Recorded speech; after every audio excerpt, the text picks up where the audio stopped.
nga xam ni jot nañu ko amal ak ñii di jàngalekat yi waaye nag li ñu war a xam mooy ni lu ëpp ci yooyu les recettes rek dañuy daal di bàyyeekoo ci fiscalité yooyu les salaires leneen lu ñu war a xam mooy ni ñun ñëpp rek dañoo tënku ci ab loi booy xam ne rek mooy tax ñu mën a wéyal suñuy mbir ñeel yooyu les accord te fàttewuñ benn yoon ni ñun ay sénégalais lañ waaye tam xam nañ ni fii jamono tollu yu bari dañu ko war rek di saytu càmbar ko bu baax a baax laata rek ñu ci soobu ci loolee sax ñun xam nañ ni li des ci examen yi rek taxu koo bari loolu ay bés yu néew la rek moo tax gouvernement bi ci njiital président sàkku rek ñu daal di amal yu ñu mel waaye nag ñu may rek fii ak juróom benn weer jàpp juróom ñaari weer rek janvier 2024 bi nga xam ni moom lañu dëkkmal lépp rek daana mën a sotti ak fi réew mi toll rek ay laaj di sampu ndax war nañoo rek a penché wu ci li nga xam ni amul benn njariñ waaye tam ndax suñu doom mérito nañ di am ay perturbation ci seenu njàng tontu nguur gi nag day xam ne ni rek waaw lu ñu mel war na tax ñu daal di accenté wu ci li nga xam ne rek mooy priorité yi bàyyi li nga xam ni mooy futilité yi yaakaar biñ ci am nag mooy ni ñi di enseignant yi bu ñu gisee seeni bulletin dinañ xam ne rek nguur gi def na ay coppite waaye tam dinañ gis ni milieu scolaire dina nekk lu gën a ñoŋ. Donc, comme point de vue, nous pensons que la paix et la sérénité vont revenir très rapidement dans le Suñu Kër FM. wax lu soxal wàllum njënd ak njaay yi ci lëkkaloom ak Konrad Adenauer association wattu nag daal nañuy amal ab mini foire fii ci diwaanu Kaolack ñu jàppoon ko ci ñaar fukki fan ak juróom mu war a jeex niki tay ci waroon jeex démb ni ñaar fukki fan ak juróom ñaar ci weeru mai bu ñu sukkandikoo ci nga xam ne rek moom mooy coach formateur di Mohamed Bachir Ndiaye lim ñu xamal mooy ni yooyu les promoteurs la day tax ñu gën a élargir seen wàllum agroalimentaire ñi waa yëngu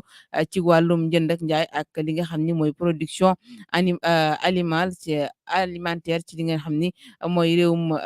Sénégal rawatina ci diwaanu Kaolack ñu teewlu ay kàddu Mohamed Bachir Ndiaye. lu ñu bëgg mooy surtout ñu valoriser suñu produit parce que boo leen gisee tey gis ngeen lu ngeen gis fii yëpp ay produits yoo xam ne ñu ko defaree Sénégal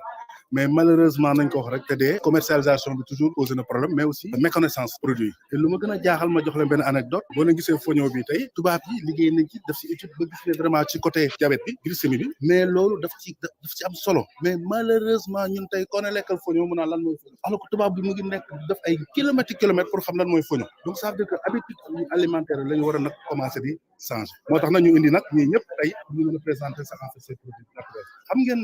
lan mooy difficulté des projets bu ñu ne projet rek dafa am début am fin et malheureusement au Sénégal c'est les projets ñoo ñëw di def liggéeyu acteurs yi moo tax tey lu ñu xalaat mooy jël benn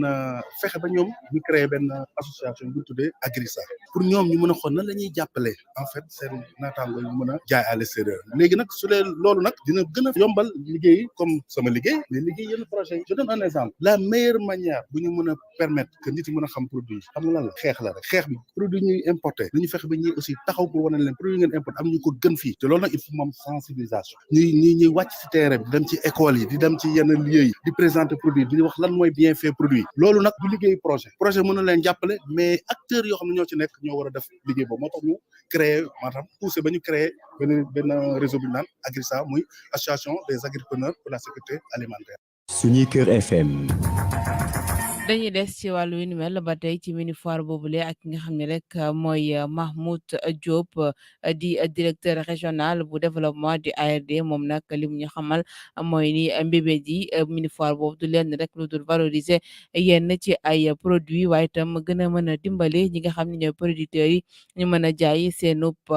produit gannaaw bu ñu ko defaree ba pare waaye itam di sàkku ci ñi nga xam ne rek ñoo yëngu ci secteur bi ni mel ñu décentraliser li nga xam ne rek mooy institut de technologie alimentaire ba nekk ci diwaanu Dakar ñu koy wax ITEA Mahmoud Diop ñu teewlu ko ci micro Junior Cissé. association Wattu c'est une association de développement boo xam ne nii mooy lëkkaloo ak la fondation allemande Konrad Adenauer ñoo ñëw fii ci région Kaolack bi ne dañ fi def genre mini foire ARD bi da ci toujours ànd ak ay partenaires pour tamit dimbale l'économie régionale bi dox l'économie locale dox lu ko mën a doxloo mooy innovation yi nañ ko vulgariser nouveauté yi production locale yi nañ fexe ba nit ñi di produire mais aussi ñuy jaay donc ARD bi genre institut boo xam ne ni toujours day jàppale producteurs yi ci ay mise en relation ci wàllu sponsor sponsor ci wàllu coaching ci wàllu vraiment accompagnement stratégique loolu moo tax tey ñu ñëw fi ànd seeg présidente Amy Sarr Ndaw di ko gërëm di ko féliciter mais aussi di féliciter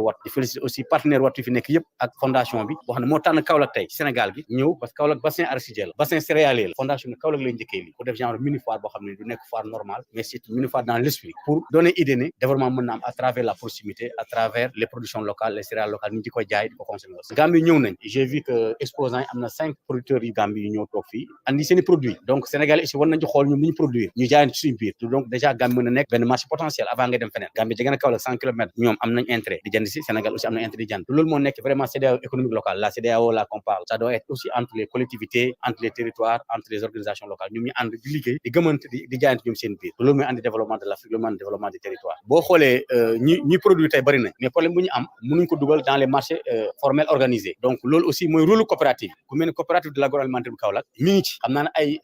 membre am mu leen fexe te ku ci nekk producteur bu ci nekk sa produit mu fexe leen ba nga am labellisation am code barre loolu tamit défi la gouvernement bi mi ngi ci tamit mën nañu wax ne mënu wër Sénégal gi yëpp donc loolu mooy wane défi ITA Dakar la nekk ITA war na am au moins par jour parce que mënoo jël ci benn bouteille ñu war ko labelliser nga dem Dakar passe fa def juróomi fan pour gis ITA ñu defal la ko pour man l'institut de technologie alimentaire nga xam ne mooy liggéey loolu war na mën a nekk dans les régions la décentralisation de l'ITA ñu lëkkaloo ak université agricole bu nekk fii pour ñu mën a dimbale les femmes qui produisent à se conformer à la législation vraiment commerciale pour que mën a avancer sinon dañu ne rester dans les statu quo qui produit rek mais doo génn fii alors que am nga ay part de marché yoo raté. xibaar yi ci suñuy kër FM. marché zinc bu Kaolack la ñuy daal di rek wutali ak liggéey bu am solo bu mairie bu Kaolack di def rawatina ñi nga xam ne rek ñooy policier municipal yi ñi nga xam ni ñooy jaay ca marché boobule di rafetlu boobule liggéey ndax jàpp nañ ni dina gën a mën a ñoŋal seen liggéey waaye itam dina tax yoon yi nga xam ne nag yenn ci askan yu dañ ci daan lal dina gën a mën a yaatu leen lu ñuy sàkku rek ci mairie bi mooy na ñu defaral leen seen gànnuwaay yooyu nga xam ne nag pour nga dugg ci rek jafe-jafe yu mat la Junior Cissé ci yaatal gi. fexe ba gën a yaatal mbeddu Kaolack yi waaye itamit xeex ak foo jekku rek lal ci marché bi loole doon na mbébétu waa police municipale mbébét bu nu mel sax ñii di jaaykat yi pare temb ngir jàppale municipalité bi ba démarche bi ñu jël ñu mën ko yeggali Ibrahima Diallo doon délégué marché zinc bu Kaolack di ci ñëwaat. lii la ñu bëgg mooy dañ leen di dimbali loolu la maire wax monsieur Serigne Boub dañ leen di dimbali pour que ñu yaatal mbedd yi client bi mën cee gis boppam jaaykat bi mën see gis boppam oto yi tamit mën cee gis seen bopp doxee leen nii la ñu bëgg ngeen doxe ko wane ay point de repère wane ni fii lay bëgg repérage bi mu demee it vraiment ma woo suñu waa marché ñoom it ñu ànd ak man ci yar ak teggin ñu wax leen li commissaire bëgg li monsieur le maire bëgg ñoom it ñu doxee noonu mbedd maa ngi nii boo xoolee yaatu na macha allah client yaa ngi ciy gis seen bopp. mbirub kaaraange itamit doon na loo xamante ni lu soxal ñii di commerçant yi la waral ba ñi sàkku ci police municipale ñu daal di leen di wutal ay ndaw ngir ñu saytu seen kaaraange. bu ñu sañoon mu am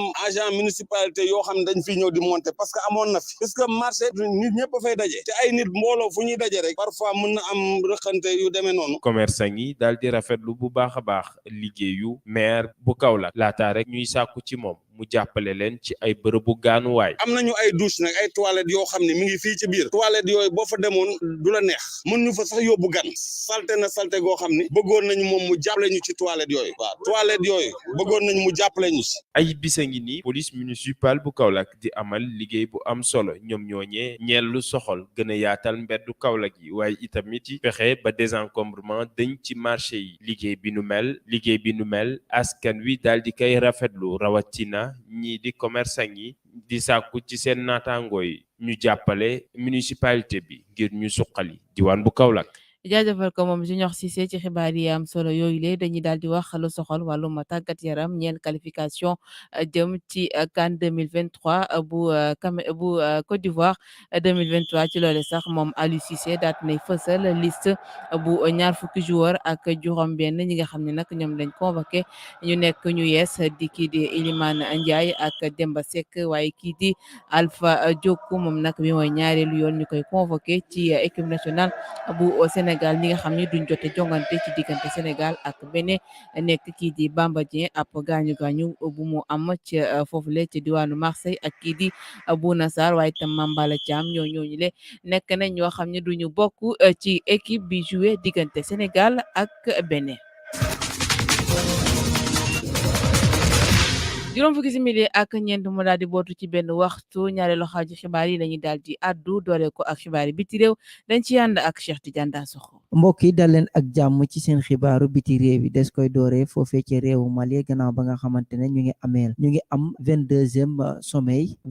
sommet bi nga xamante ne sax thème bi lii la woon femme paix sécurité ak li nga xamante ne mooy développement fii ci diwaanu Afrique Imam Dicko moom gannaaw ba nga xamante ne jël na li nga xamante ne mooy parole daal dinay ñaawlu crise bi nga xamante ne Mali mu ngi koy dund jamono jile te dul kenn ku dul dirigeant yi nga xamante ne ña ngi fa ak ñi la di waa communauté internationale bi nga xamante ne doxaluñ benn yoon te Mali mi ngi traversé crise bi nga xamante ne sax métti na lool ci askanu malien yi ba tey xibaaru biti réew yi des koy continuer ak foofee ca Texas gannaaw ba nga xamante ne ab ñaawteef bu métti daal dina fay am ci talaata bii ñu génn nga xam ne benn waay moo dugg ci ab école daal di fay rey lu toll daal di fay faat ay bakkan lu toll ci 21 waaye ñi nga xamante ne ñooy askan wa ñoom dañoo joxoñ baaraamu tuuma ñi nga xamante ne mooy policier yi ndax toog nañ lu toll ci 40 waxtu daal du ñuy teew ca bërëb ba waaye daam bi nga xam ne ay atam toll na ci fanweeri moom mi nga xam ne mi ñuy nettali